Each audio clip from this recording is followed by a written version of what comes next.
Yes, my friends, tensions are rising behind the scenes in Pittsburgh, and I have some important points to discuss with you today. We have some news, names being thrown around behind the scenes, and I'm going to tell you all about it. But first, hit that like button hard if you agree that the Steelers are going to crush the Ravens and Browns this season. I'm already counting down the hours until I see this. Now I have a question for you. Which player do you expect the Steelers to add this summer? A lot of fans have been throwing around Darnell Washington and Amari Cooper. Who would fit like a charm on Mike Tomlin's roster? Let me know in the comments. Now we need to talk about the most talked about name in Pittsburgh, Aaron Rodgers. Yes, you heard me right. Rodgers is no longer just a name on the roster. He's the QB1 in the Steel City, and he's wasted no time making his presence felt. At 41, there were skeptics. A lot of them. But let me tell you, this guy isn't just making minicamp. He's dominating. His arm strength, still elite. His mechanics, smooth as ever. His quick release remains a work of art. And on top of that, he's moving in the pocket better than most expected. He's not the mobile threat he was in his prime, but Rodgers' footwork in the pocket was on full display. And perhaps most importantly, his leadership, off the charts. Rodgers has taken Will Howard under his wing in a way that is already making waves. The kid struggled in OTAs. He admitted it himself. But this week was a different story. He led a successful 2-minute drill and showcased poise, progressions, and an improved grasp of the offense. Rodgers praised him, not just for his physical ability, but for how quickly he's absorbing the system. Howard himself said that Rodgers doesn't have to be that generous, but he's grateful, and it's clear that the mentorship is real. This dynamic might shape the franchise's QB future more than anyone's ready to admit.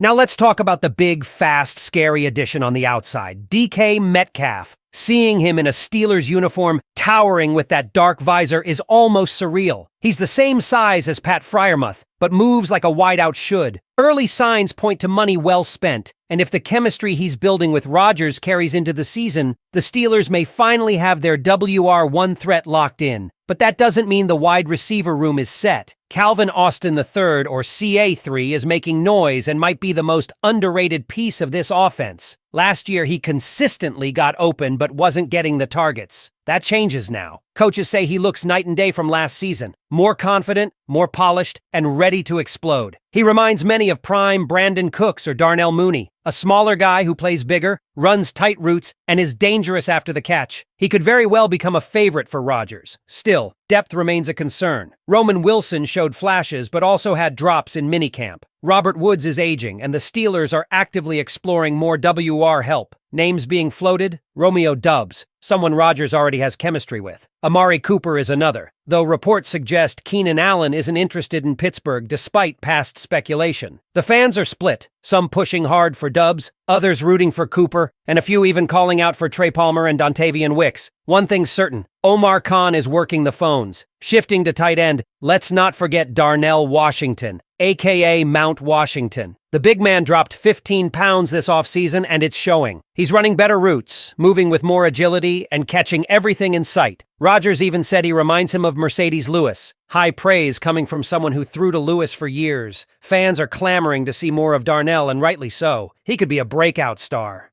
Connor Hayward is also looking sharp, bouncing back from a tough 2023. Rodgers gave him a shout-out, and he's been making plays in camp. Undrafted free agent J.J. Galbraith is turning heads too. Quick feet, soft hands, and a nose for the football, despite being undersized. And then there's DJ Thomas Jones, bringing pure violence and attitude, possibly carving a niche as a fullback if he proves his value in training camp. On defense, Cole Holcomb is back from injury and showing why he's a solid starter. Peyton Wilson, the second-year linebacker, looks ready to take over as a full-time playmaker. The coaching staff believes he and Patrick Queen could be one of the best linebacker tandems in the NFL this year. Wilson's staying healthy, and it's showing. He's fast, instinctual, and everywhere the football is. In the secondary, there's a lot to unpack. Joey Porter Jr. is out to erase last year's mistakes. The team's hoping he becomes a true lockdown corner, and the early signs are there. Meanwhile, Beanie Bishop Jr. is holding down the slot corner spot, fending off competition and showing he can cover shifty guys like Calvin Austin. Don't sleep on Dante Kent either. The rookie from Central Michigan is quietly making plays and applying pressure. And then there's Corey Trice Jr.,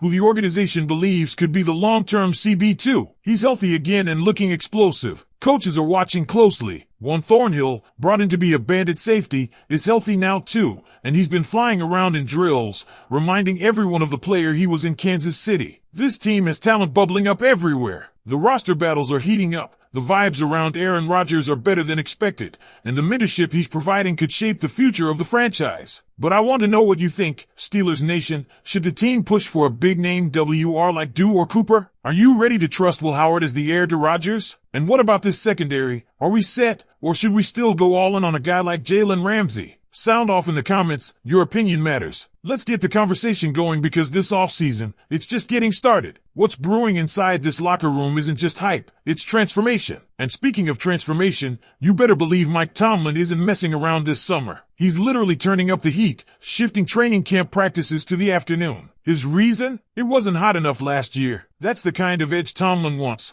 pushing the players into stressful, sweltering situations to forge that mental toughness the Steelers pride themselves on. He wants warriors. He wants leaders. And he's preparing them for war in the AFC North. Now, a lot of eyes are on the Steelers' evolving cornerback situation. Joey Porter Jr. is locked in on becoming elite. He's taking the penalties and growing pains from last season personally. He's more disciplined, more physical, and more driven than ever. But behind him, there's noise building around the slot cornerback position. Beanie Bishop Jr. has been solid, yes, but let's not pretend the coaching staff isn't exploring elite veteran help. Word is circulating that Pittsburgh has interest in two names, Jaire Alexander and Jalen Ramsey. Imagine the message that would send. Pairing a season shutdown presence like Ramsey or Alexander with JPJ and Darius Slay? That's not just a secondary, that's a statement. Gerald Alexander, the defensive backs coach, has been hammering fundamentals and physicality, and guys like Beanie are buying in. But if a move is made, don't be surprised if it's one of these heavy hitters to lock down the nickel role and mentor the younger DBs. And fans? They're already split. Some are all in on Beanie Bishop's development, others want Ramsey ASAP. The debate is on. Meanwhile, Dante Kent continues to flash in backup reps, physical, competitive, and clearly out to prove he belongs. A seventh rounder with this much fire is exactly the type of gritty profile that Tomlin gravitates toward. If Beanie slips, Kent might just leapfrog the depth chart by the time camp ends. And don't forget Corey Trice Jr., he's healthy now.